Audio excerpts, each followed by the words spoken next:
Should you buy a set of extension tubes like these and use them with a kit lens, or invest in a dedicated macro lens like this right from the beginning?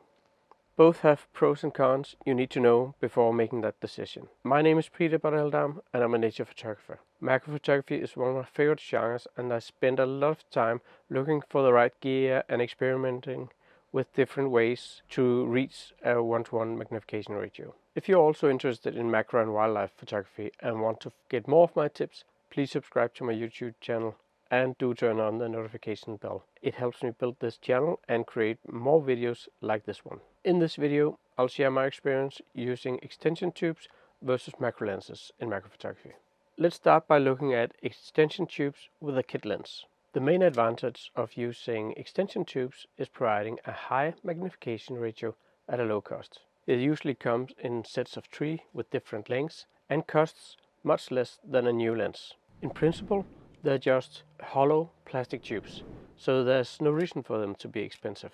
But how much extra magnification can they provide? To increase the magnification of the kit lens, extension tubes increase the distance of the rear element of the lens to the camera sensor. So if we are to calculate the new magnification ratio after adding extension tubes, we have to take the old magnification factor plus the extension tube length in millimeter divided by the focal length of the lens. So let's say that you use this lens. It's a Tamron 24 to 70 millimeter lens. It has a magnification of 1:5 at 70 millimeters. So 1:5 is also equal to 0.2 times magnification. Then let's say we add a 36 millimeters extension tube. Then the magnification ratio will increase with 36 divided by 70, and that is roughly 0.5.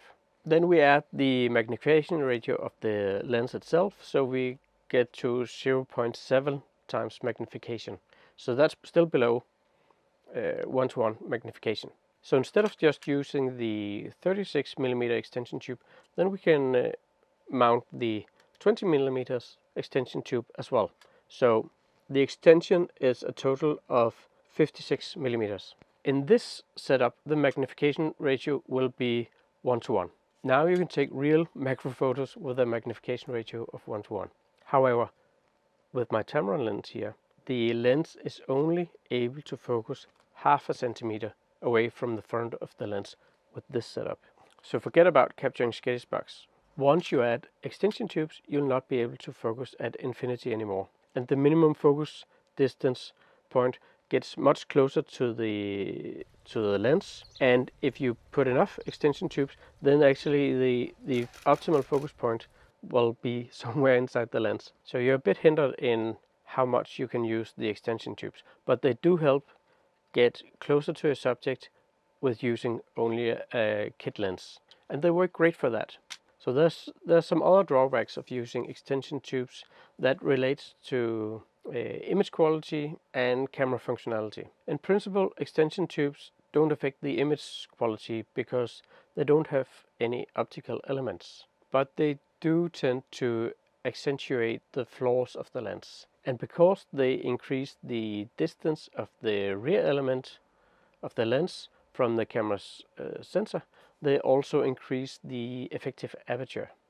As a result, a little less light will reach the sensor and your photographs will be a little darker. The longer extension tubes are, the more you'll have to compensate for light loss. An increased effective aperture also means a shallower depth of field, which sometimes can be too narrow for your macro photos. And when you close down the aperture, you lose even more light, and you need to slow down the shutter speed or increase the ISO. At least in the beginning, I suggest that you use the extension tubes when the camera is on a tripod to avoid camera shake. If you stack too many extension tubes, you can also get vignettes. And if the extension tubes are of low quality and don't stack perfectly, you can get a little bit of artifacts and distortions. Pay attention that some cheaper extension tubes don't maintain the electrical connection between the lens and the camera, meaning that you can't autofocus or control the aperture without an aperture ring on the lens which you won't find on many modern lenses. Anyway, as you might use manual focus for macro photography, losing the autofocus functionality isn't such a big drawback. Finding the workaround to set the aperture without an aperture ring or camera control may be a headache. I use a set of Kenko extension tubes and they do work with autofocus. So it's definitely something to be aware of. Alright, let's take a look at macro lenses instead. Macro lenses look a lot like regular lenses and they may have the same focal length. However, on the inside they have different optics. First of all, they have a very short minimum focus distance that allows you to get so close to a subject that you can reach a 1:1 magnification ratio. Then they often have a wide maximum aperture of 2.4 or 2.8, and that allows a good amount of light to enter the camera. You can use it when you shoot in low lighting condition and don't have other options, but don't use it all the time. Remember that a wide aperture means a shallow depth of field. In my video 5 mistakes to avoid in macrophotography, I speak about how using the widest aperture all the time may be a mistake that holds you back from creating amazing photos. Many macro lenses have optical image stabilization that reduces vibrations and allow you to handhold the camera even in fairly low light conditions. They also generally provide a better image quality than regular kit lenses. Compared with extension tubes coupled with a kit lens, then macro lenses are fully compatible with the camera and it's a much faster setup. Macro lenses, however, have a major drawback. They're expensive. But if you can afford it, it's the way to go. If you commit to macro photography and want to own a macro lens, you shouldn't disregard getting a used macro lens. It's less expensive than a new one and it may be just as good.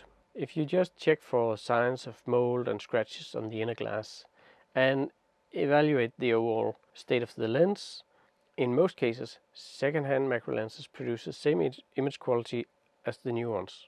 However, older macro lenses may not have the same image quality as the newer ones, and maybe they don't have vibration reduction built in as well. So you get something extra from getting a newer macro lens. So let's boil this down to one question. Should you use extension tubes or macro lens?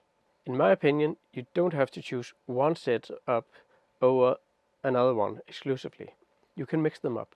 If you own a kit lens and want to try out macro photography, get a set of extension tubes and start taking macro photos.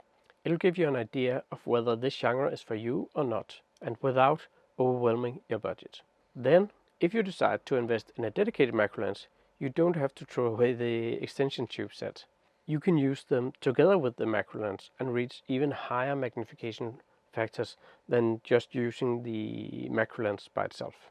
I hope this video helped you choose what's best for your workflow and start taking macro photos. Drop me a comment below if you have any questions or you just want to share your choice with me. If you found this video useful, please don't forget to like it and subscribe to my channel. Also, if you haven't done so already, I suggest that you watch my video with 7 macro photography tips for beginners. See you in the next video.